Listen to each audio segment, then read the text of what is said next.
Hello everyone, welcome to this channel. तो आज हम यहाँ पे लाए हैं एनटीए अभ्यास ऐप के जो सिलेक्टेड क्वेश्चंस हैं मॉक टेस्ट के, वो यहाँ पे हम डिस्कस करने जा रहे हैं। अभी तक आपने चैनल को सब्सक्राइब नहीं किया है तो चैनल को सब्सक्राइब जरूर कीजिए, जिससे सारी जो वीडियोज हैं आपके पास सबसे पहले पहुंच सकें और सबसे पहले आप उनका लाभ उठा सकें। और सबसे पहला सवाल यहाँ पे हम डिस्कस कर रहे हैं। क्वेश्चन में आपको दिया है कि मोनोक्रोमेटिक लाइट है जिसकी फ्रीक्वेंसी है 6 into 10 is raised to the power 14 hertz. ये हमारे पास फ्रीक्वेंसी है लाइट की, is produced by a laser. The power emitted is 2 into 10 raised to the power -3 watt. The number of photons emitted on an average by the source per second is this. Then find the value of n. तो यहां पे देखिए कि laser जो है, laser जो power यहां से रिलीज कर रही है वो कितनी है आपके पास, 2 into 10 is raised to the power -3 what, यानी कि इतने जूल पर सेकेंड वो पावर जो है वो रिलीज कर रही है लेजर। और हमें लाइट की फ्रीक्वेंसी दी है, तो मैं लाइट के अंदर जो फोटॉन्स प्रेजेंट हैं, यानी जो लाइट जो है ये एनर्जी जिन छोटे छोटे क्वांटा से मिलके बनी है फोटॉन्स, उन फोटॉन्स कि एक फोटोन की एनर्जी जो है मैं कैलकुलेट कर सकता हूं इस फ्रीक्वेंसी से। मैं जानता हूं कि फ्रीक्वेंसी की जो एनर्जी है E = वो होती है h म्यू के बराबर, या hf कह सकते हैं। तो एक फोटोन की एनर्जी आपको मिल जाएगी कितनी, 6 into 10 raised to the power 14 into 6.023 into 10 raised to the power 23। ये आपको एनर्जी मिल जाएगी किसमें, जूल में एनर्जी आपको ये मिल जाने वाली है। अब देखिए एक सेकंड की बात करूं तो ये 2 into 10 raised to the power -3 joule के बराबर एनर्जी टोटल मिल रही है। और मान लीजिए इसमें n नंबर ऑफ फोटॉन्स हमें मिलते हैं ऑन एन एवरेज, तो मैं लिख सकता हूं n फोटॉन, और उन n फोटॉन्स की एनर्जी कितनी हो जाएगी, n into 6 into 10 raised to the power 14 into 6 into 10 raised to the power -34। यहाँ पे -34 आएगा, -23 नहीं, -34 h की वैल्यू। और ये टोटल एनर्जी कितनी हो जानी चाहिए, लेजर की एनर्जी के बराबर 2 into 10 raised to the power -3। अब इसे आपको करना है सॉल्व। तो यहाँ आप देखिए इसको कैसे सॉल्व करेंगे। n आपको मिल जाएगा यहाँ से 2 into 10 raised to the power -3 divided by 36 into 10 raised to the power ये हो जाएगा -20 को ऊपर ले जाइए तो मिल जाएगा आपको 1/18 into 10 raised to the power 17 आपको मिल जाएगा। और इसमें से आप 2 0 हटा लीजिए तो 100 10 raised to the power 15 आपको मिल जाएगा। तो मिल जाएगा आपको 50/9 into 10 raised to the power 15। इसको आप सॉल्व करेंगे तो मिलेगा आपको 9 से गया ये 5 बार 45 5, और ये लगभग 55.5 into 10 raised to the power 15 जो है ये आपको रिजल्ट मिलने वाला है। और आपसे पूछा है कि ये 5 into 10 raised to the power 15, यहाँ डेसिमल का गलती कर दिया यहाँ पे, सो 5.55 ये होगा, 5.55 into 10 raised to the power 15 के बराबर आपको आंसर यहाँ पे मिलने वाला है।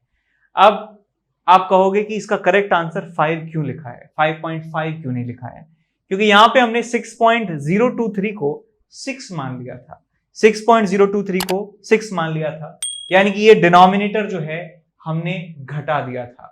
डिनोमिनेटर घटाने से हमारी जो एक्चुअल वैल्यू है वो ज्यादा आई है 5 से, तो आंसर जो है आप 5 जो है लिख सकते हैं। यदि ये डेसिमल वाला क्वेश्चन होगा तो इसमें h की वैल्यू आपको देंगे क्या रखनी है, या थोड़ा बहुत टॉलरेंस वहां पे प्रेजेंट होगा।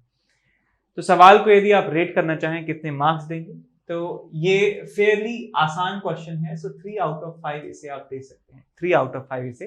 Hello my dear students, I am Neeraj Kumar Chaudhary और फिजिक्स टीचर। बच्चों कुछ बातें मुझे बतानी है आपको। देखिए यहाँ पे आप देख सकते हो कि प्राइस हाइक होने वाला है अनअकैडमी पे बहुत ही जल्दी, ठीक है ना। इनफैक्ट ये प्राइस हाइक हो चुका था, लेकिन पॉपुलर डिमांड पे, बहुत सारे बच्चों की डिमांड पे इसको थोड़ा सा और डिले कर दिया, यानी कि आप लोगों के लिए कुछ दिन और एक्सटेंड कर दिया है, ठीक है ना। तो आप अभी पुराने प्राइस में ही अपना सब्सक्रिप्शन परचेज कर सकते हो, ठीक है ना। तो do it as soon as possible, ठीक है बच्चों। एक ऑफर और है IIT JEE का प्लस सब्सक्रिप्शन ऑफर।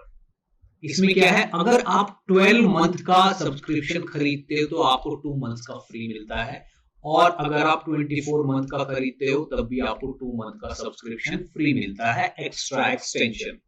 ठीक है बच्चों, तो ये बहुत ही अच्छा ऑफर है, 2 मंथ का सीधे सीधे आपकी सेविंग है। ठीक है ना, एज सुन एज पॉसिबल आप इसको जल्दी से जल्दी ग्रैब कर लीजिए। Okay, IIT JEE iconic subscription.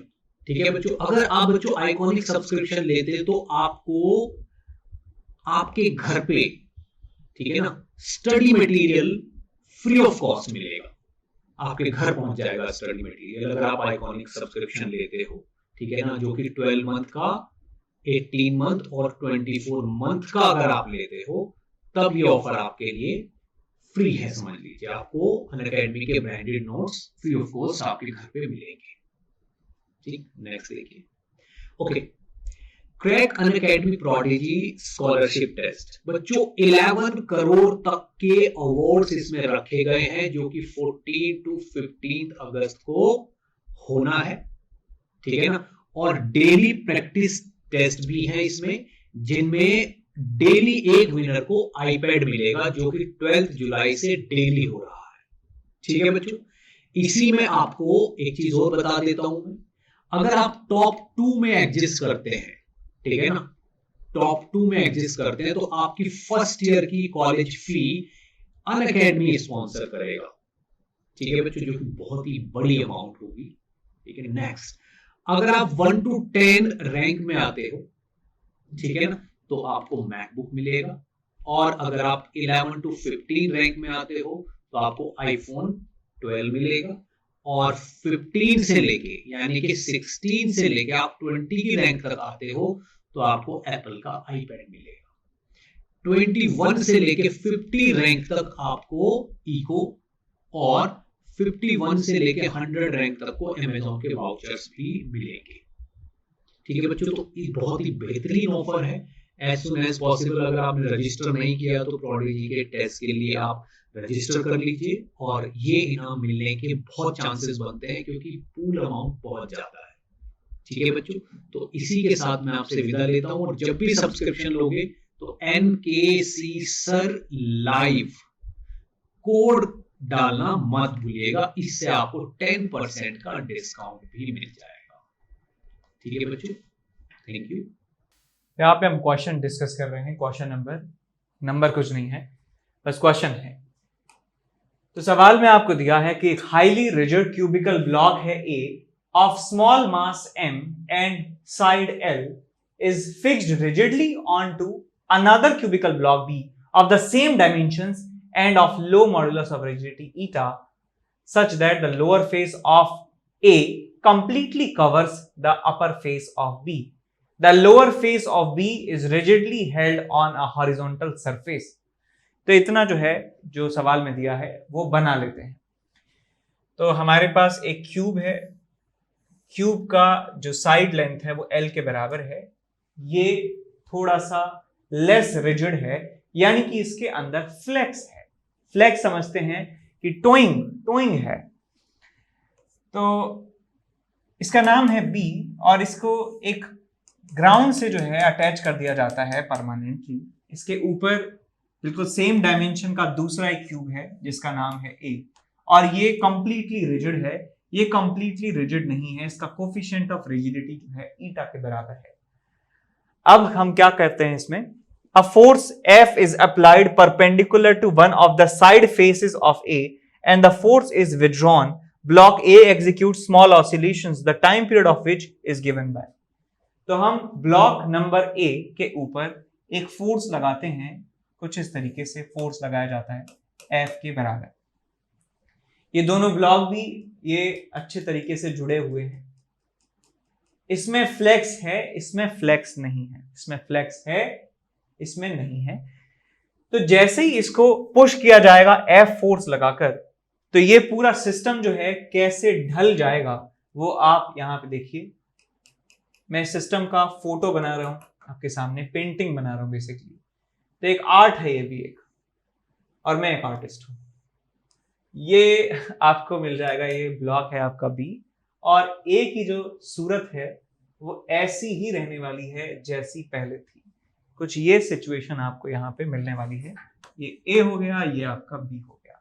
मैं मान लेता हूं कि यहां से इसको मैंने डिस्प्लेस किया है एक्स डिस्टेंस से, मेरा फोकस तो ए पर है, मैंने तो डिस्प्लेस किया इसको एक्स डिस्टेंस से और इसकी हाइट जो है वो एल के बराबर है, तो मैं ये कह सकता हूं कि इसके अंदर मैंने shear स्ट्रेन जो है प्रोड्यूस कर दिया है, मैं इस बी के अंदर shear स्ट्रेन प्रोड्यूस कर दिया है और उस shear स्ट्रेन की जो वैल्यू है वो मैं जानता हूं कितनी होती है, x अपॉन एल के बराबर।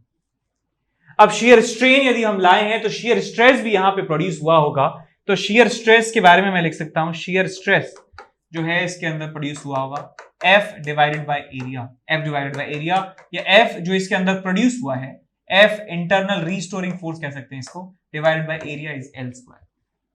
तो इसके अंदर एक रीस्टोरिंग फोर्सेस डेवलप हो जाते हैं और वो रीस्टोरिंग फोर्सेस का काम क्या है कि इसको वापस अपनी अनडिफॉर्म शेप में वापस ले आए। तो इसका मतलब मैं कह सकता हूं कि अब ए के ऊपर जो है एक इंटरनल फोर्स लग रहा होगा और जिस इंटरनल फोर्स की वैल्यू जो है एफ रीस्टोरिंग के बराबर है और internal restoring force is divided by area is called stress.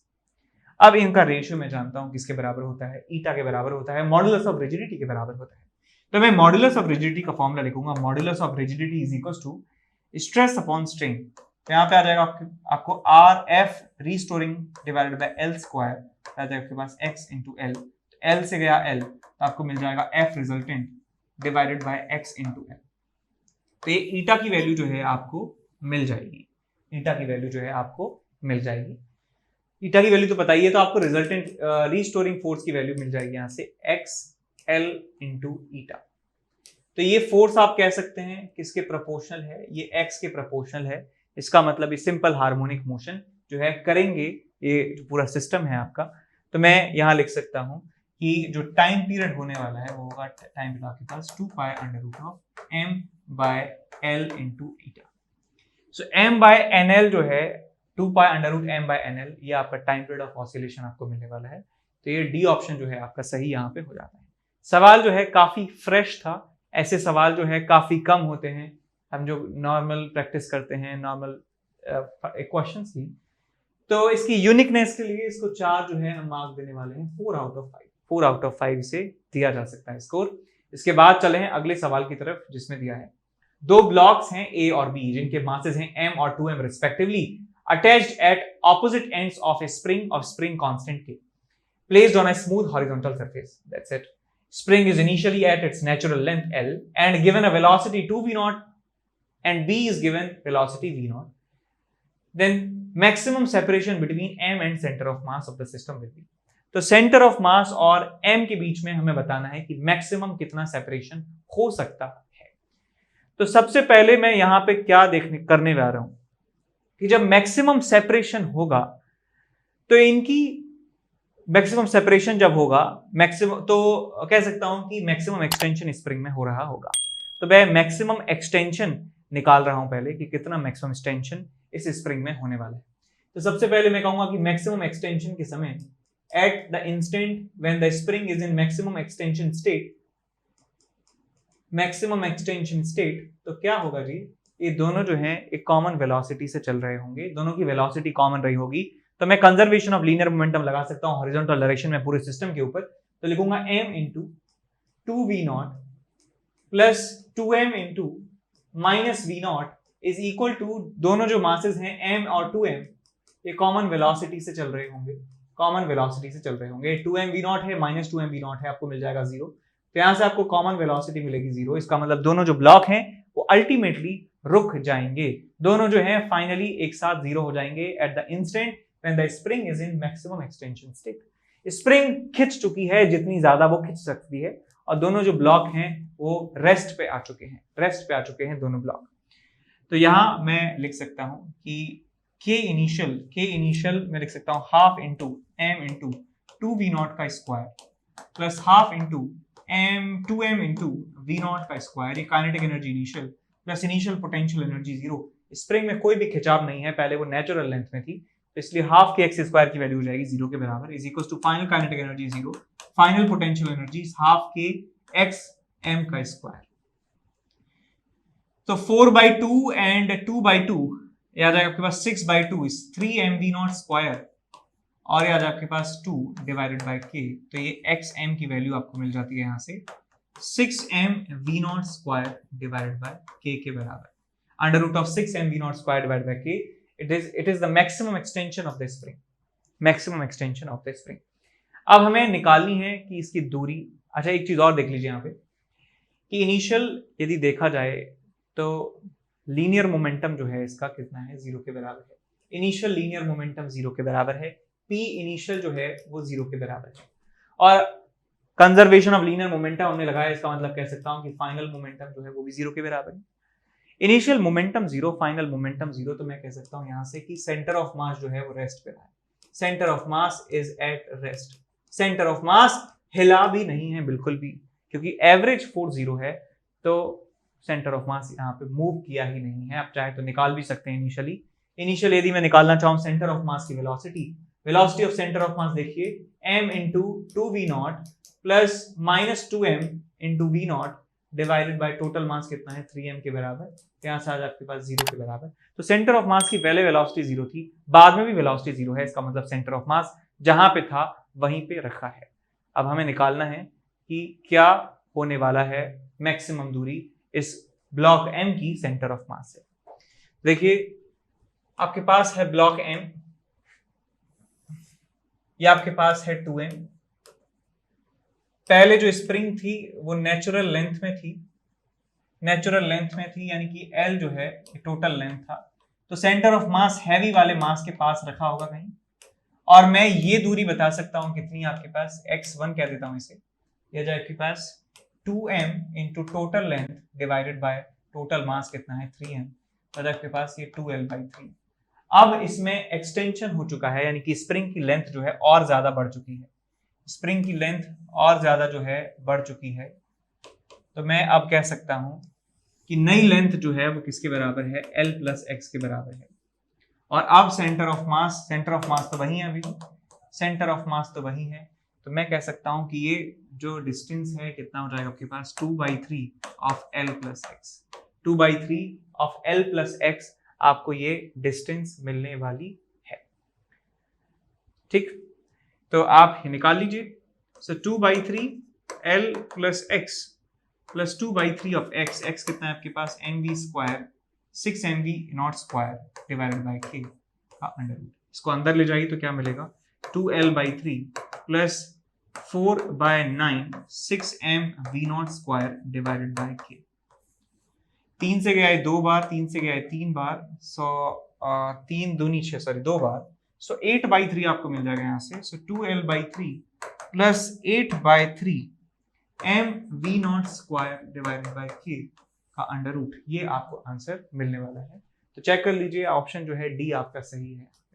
ठीक है, तो मैंने क्या किया, अल्टीमेटली मैंने फाइनल जो है मैंने लेंथ निकाली स्प्रिंग की, और मैं जानता हूं कि सेंटर ऑफ मास यहीं पे रहने वाला है, तो L प्लस x यदि टोटल लेंथ है दोनों ऑब्जेक्ट्स के बीच में, और यहां से सेंटर ऑफ मास की लेंथ जो है निकाल सकता हूं इस वाले फॉर्मूले से।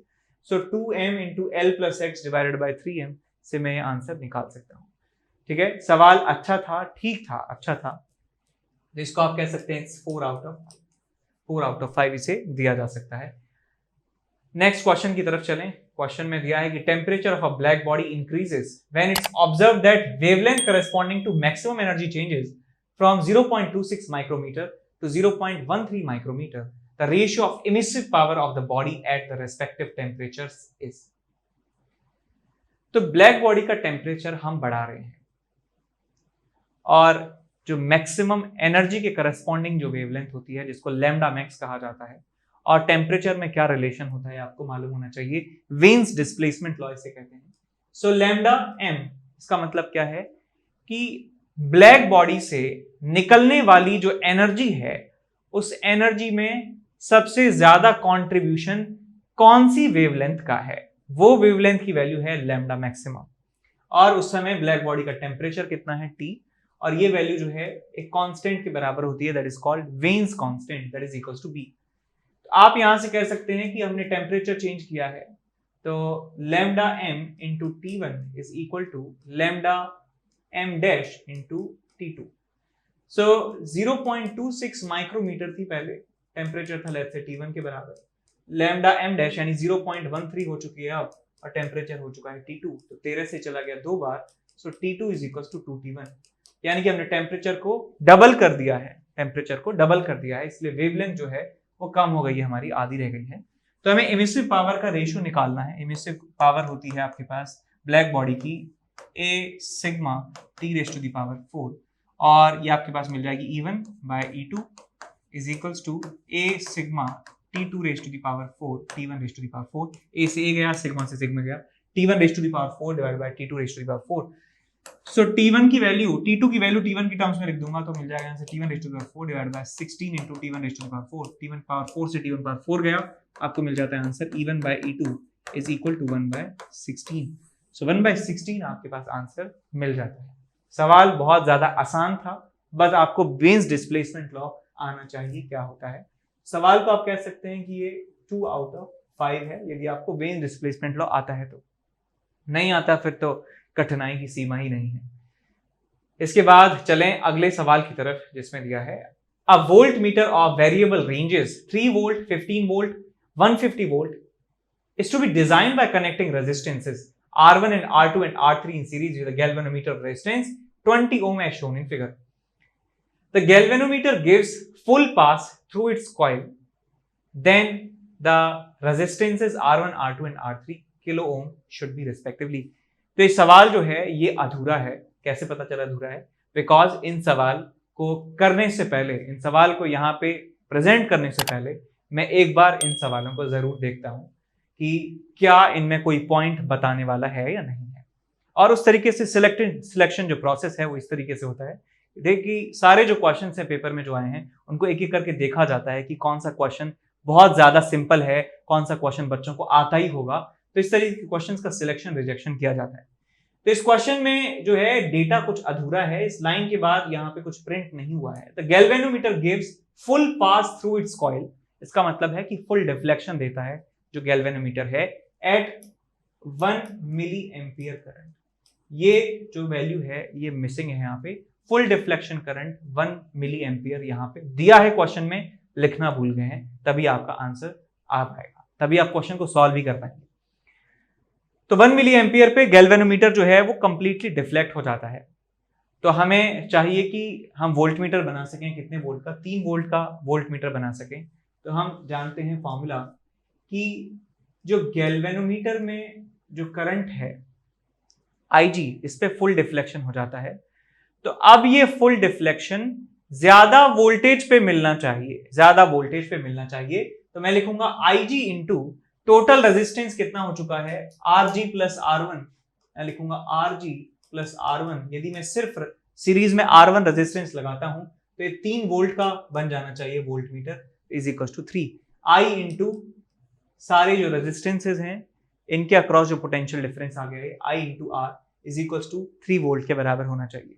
तो यहां से आप निकाल सकते हैं ये कितना है 1 मिली एम्पियर, 1/1000 लिख सकता हूं इसको, और RG की जो वैल्यू है 20 है, R1 की वैल्यू पता नहीं है, is equal to 3, so it's 3000 minus 20, ये R1 की वैल्यू आपको मिल जाएगी।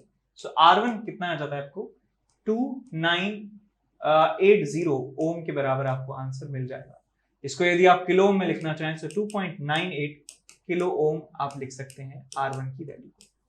अब इसके बाद क्या कहते हैं ये कि अब हम 15 वोल्ट का वोल्ट मीटर बनाना चाहते हैं कि मैक्सिमम रेंज 15 वोल्ट हो, यानी कि 15 वोल्ट पोटेंशियल डिफरेंस यदि हम लगाते हैं तब जाके गैल्वेनोमीटर फुल डिफ्लेक्शन देना चाहिए।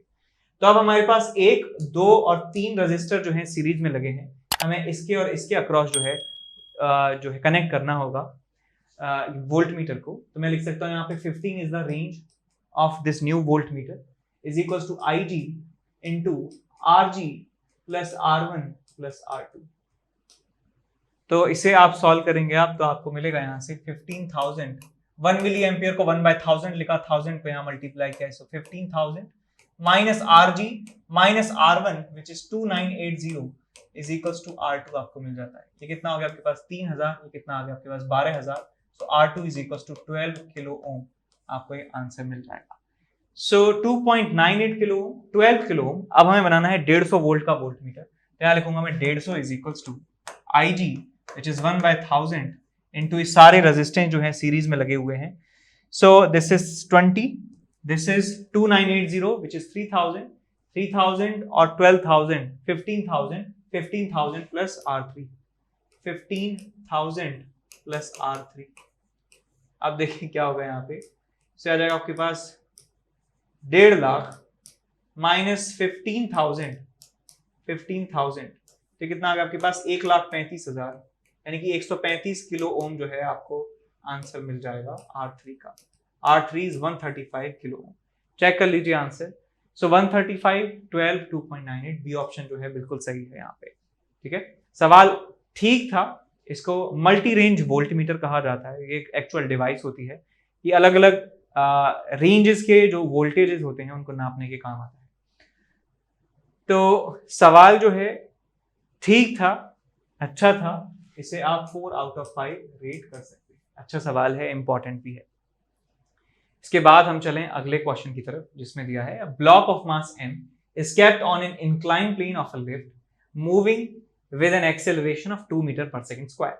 What should be the coefficient of friction for the block to move down with constant velocity relative to lift?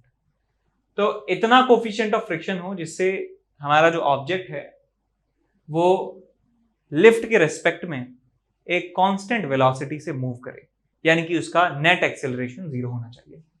तो सबसे पहले हम ये काम करेंगे सब कुछ विद रेस्पेक्ट टू लिफ्ट काम करने वाले हैं. विद रेस्पेक्ट टू लिफ्ट यदि हम काम करेंगे तो हमें एक सूडो फोर्स लगाना होगा इस ब्लॉक के ऊपर. तो यहाँ पे मैं डायग्राम बना रहा हूँ इंक्लाइन प्लेन का. ये हमारे पास ब्लॉक है जी. इस ब्लॉक के ऊपर एक सूडो फोर्स लगेगा ऊपर की तरफ. इसका मास पता नहीं कितना है, नहीं दिया है मास. सो m इंटू एक्सेलरेशन ma के बराबर फोर्स लगेगा. एक फोर्स यहां पे लग रहा होगा एक mg साइन थीटा के बराबर, mg साइन 30, और यहां लग रहा होगा फोर्स आपके यहाँ पे mg cos 30, और फ्रिक्शन जो है इस तरफ लग रहा होगा म्यू इंटू n के बराबर. नॉर्मल लग रहा होगा इस तरीके से, नॉर्मल n के बराबर. और इस ma के आप कंपोनेंट कर सकते हैं. तो ये आपको मिलेगा यहाँ से एंगल ये 30 है ना, बस चेक ही कर लेते हैं. ये 30 है इंक्लाइन के और हॉरिजॉन्टल के साथ.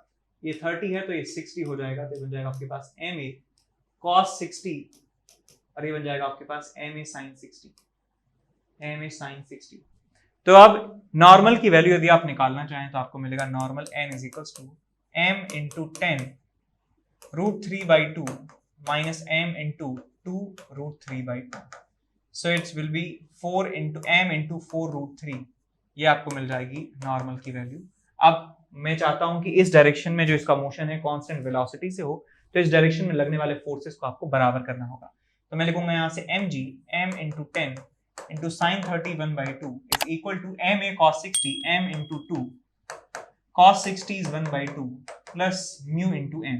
म्यू जो है म्यू, n की वैल्यू है m 4 √3, m इंटू 4 √3.